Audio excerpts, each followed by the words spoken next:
Pernah nggak sih kamu lagi duduk di keramaian, rame banget, semua orang ngobrol, ketawa, bercanda, tapi entah kenapa kamu ngerasa kayak sendirian, kayak nggak ada yang benar-benar ngerti kamu. Pertanyaannya, kenapa kita bisa kesepian di tengah keramaian? Dan apakah ini cuma perasaanmu aja, atau kita semua juga ngalamin hal yang sama? Hari ini kita bakal bahas sambil ketawa bareng, sedih bareng, dan semoga jadi ngerasa lebih enggak sendirian. Kenalin, ini Indah. Biasa dipanggil Endut sama temennya. Padahal BB-nya cuma naik 3 kilo karena sering nonton drama Korea tengah malam sambil ngemil keripik singkong. Indah punya banyak temen. Grup WA rame, IG story full reply, tapi ada yang kosong. Malam itu, setelah pulang dari reuni SMA, Indah ngaca dan nanya ke dirinya sendiri.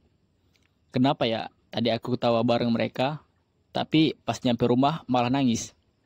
Dia scroll HP, banyak chat, tapi gak ada satupun yang bisa diajak bicara dari hati ke hati.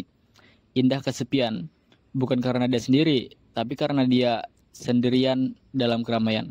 Menurut riset dari Harvard Study of Adult Development yang udah jalan lebih dari 80 tahun, hubungan sosial yang dalam dan bermakna adalah kunci kebahagiaan dan kesehatan.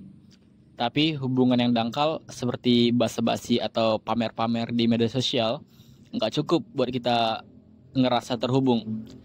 Kesepian itu bukan soal jumlah orang di sekitar kita, tapi soal kedalaman hubungan kita dengan mereka. Indah punya 3 grup WA aktif, tapi dia nggak punya satupun tempat curhat yang aman. Indah lagi di kamar ngobrol sama boneka Doraemonnya. Dor, lu pernah ngerasa sepi nggak? Boneka diem. Indah lanjutin. Gue nih ya, punya 7.000 followers. Tapi yang benar-benar ngerti isi hati gue, ya lo Dor.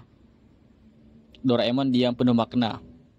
Dan lo pun gak pernah bales. Bahkan waktu gue bilang gue lapar, lo gak kasih roti pintu kemana aja.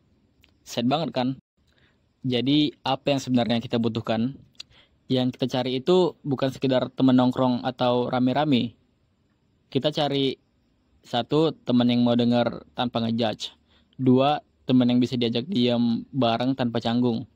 Tiga, teman yang bisa bikin kita ngerasa diterima. Meski kita lagi nggak lucu, nggak cantik, dan nggak sukses. Dan kadang orang kayak gitu cuma satu, tapi cukup buat bikin kita ngerasa nggak sendirian. Jadi solusinya apa? Yang pertama, belajar jadi jujur sama diri sendiri. Gue ngerasa kesepian, itu kalimat sederhana, tapi ngakuin itu adalah awal dari healing. Kedua, jangan bandingin pertemananmu dengan orang lain.